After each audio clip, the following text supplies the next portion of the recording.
Here's another update of my Junkyard mini Deltic designs, and check out Charger Miles' page. He was the one that thought this up. Yes, it's on a DVD player because I needed light, and it's on a bed here because nowhere else has deviant lighting. But this might be a two-part video. Let's get to it. So this is everything from A to Z.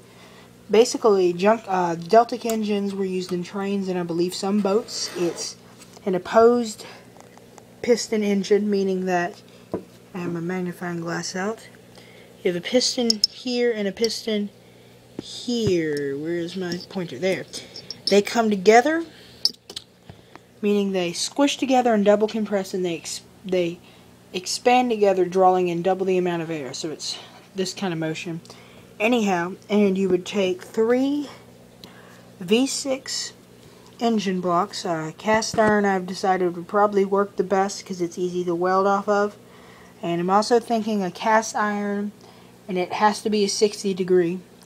And then some sort of common engine. If anyone knows a common cast iron 60 degree engine, let me know. Because everything else is going to have to be modified. So basically you hook them together in such a fashion that they all run and keep timing. Now this was the original drawing. It has good, but this is incorrect. So let me explain what is good. Here's the head. You would have to make it. 2 steel plates, basically, that would cover up the water jacket. Head gasket goes on either side. And then 2 of your... it's right here. This is what that is. This is a view, and that's what it looks like going down. And you might be able to see that better. Yeah, see that's... These are the bolts, the plates, spark plug hole, and then the heads of the bolts. And basically it just connects the 2 cylinder banks together so that they can do that compression. And like I said, they pull apart together and they compress together. Here's a basic V6 block. I know there's 2 crankshafts. I didn't know much about that engine when I was first starting this. On the next page. This is definitely going to have to be a 2-part video. More blown up version of the head. This is from this side. The spark plug dips in for higher compression and to get the spark in there deeper. See, there's what the head bolt pattern might look like. Just a basic design. I don't have an engine to base it off of yet. Here's the exploded view. You have the 2 plates, the 3 steel pipes, and the spark plugs, and they all get welded together by a professional welder, not me by any means ever. This is just kind of a 3D view of the block. It would be a monster. It would be pretty big. This paper is about the timing. The timing of the mini Junkyard Deltic, and the firing order might not be right, but they fire in this position, meaning that it might not go number 2, number 6, number 4, number 5, and number 1, number 3, but these pistons are at top dead center together. So we're just going to call this position 1, that's number 2 and number 6. This is position 2, number 4 and number 5. And then position number 3 is 1 and 3. And if I have this wrong, this is off of Charger Miles' video for some reason. If I have this wrong, it wouldn't matter too much because you could just adjust the timing relative to everything. And that's kind of what the pistons would look like, just as an idea. But anyway, so here's the positions. So basically, these engines would be fit together. There would be the head in between here and this. And, well, basically, these 2 faces go together. This face goes here. That face goes here. This engine, as you can see, rotates clockwise. This is the bottom engine, engine number 1. Engine number 2 and 3, and it will be 1 engine eventually, rotates counterclockwise to keep in timing. But they all create power, and yes, the pistons all do rise and fall at the same time. So basically, starting position, this is position 3 for engine number 2.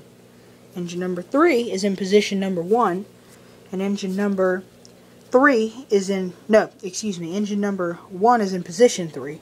I know that's horribly confusing. But basically it just works where the piston lines up here, the piston lines up here, and the piston lines up here. Because this would be obviously flipped onto it.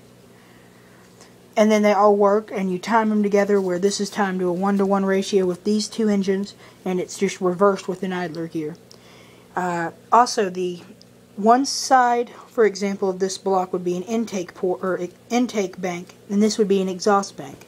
Meaning that this, let's call this the exhaust, this the intake. It doesn't necessarily happen that way. This side leads by 20 degrees, and this side is ahead, so that the exhaust port's uncovered, because this is a two-stroke before the intake stroke.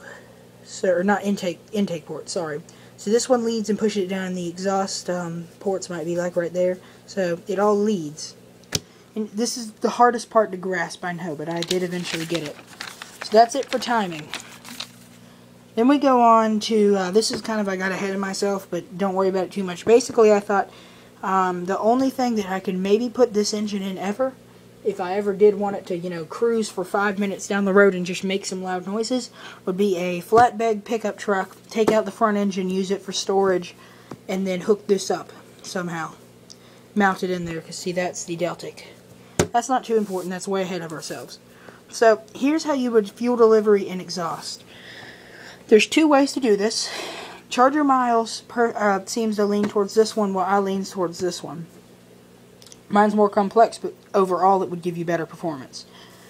So this one, this is just a generic design of what a water jacket looks like. These are the 3 cylinders, obviously, and these other holes, water jacket, water jacket, water jacket, water jacket.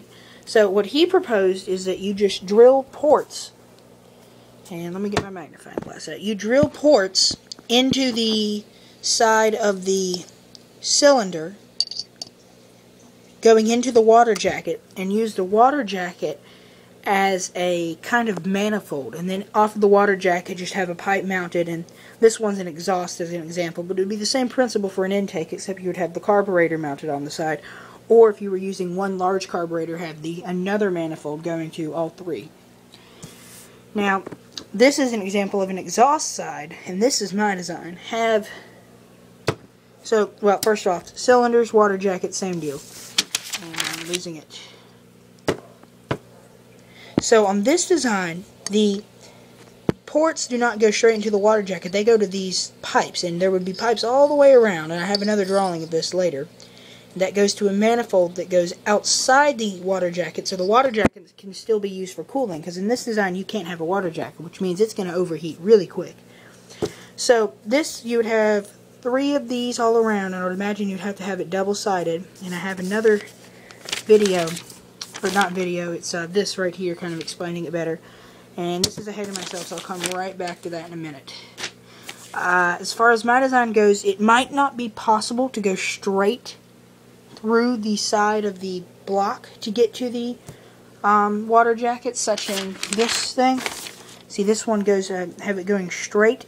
There might not be a water jacket like a big open cavity, it might be holes drilled. If so, what I would do is build this kind of L-shaped intake manifold that goes through the, see, here's this custom head I was talking about. It goes through a hole in the custom head, down through the holes in the water jacket, and then into the, this would be the sleeve that the piston rides in, with holes drilled, and then you have, this is just kind of, it would have to go all the way around, because on a 2-stroke you would want all the way around, and I'm about to run out of time. So that's the idea on that. Next, I might actually fit this into a video yet. Next, we're back to this. So here's how I could link them all together. So basically here's my first sketch, this is my second sketch. I'll just show you this. So, now I'll go by this one. This one's better. Alright, so you have, these engines have 3 separate crankshafts. This one has to rotate in a separate direction from these two. This would be going, let's say, counterclockwise, clockwise. And I'm going to run out of time, so before I get to explaining this, I'm just going to stop this video now and come back to it. So I'll call this part 2.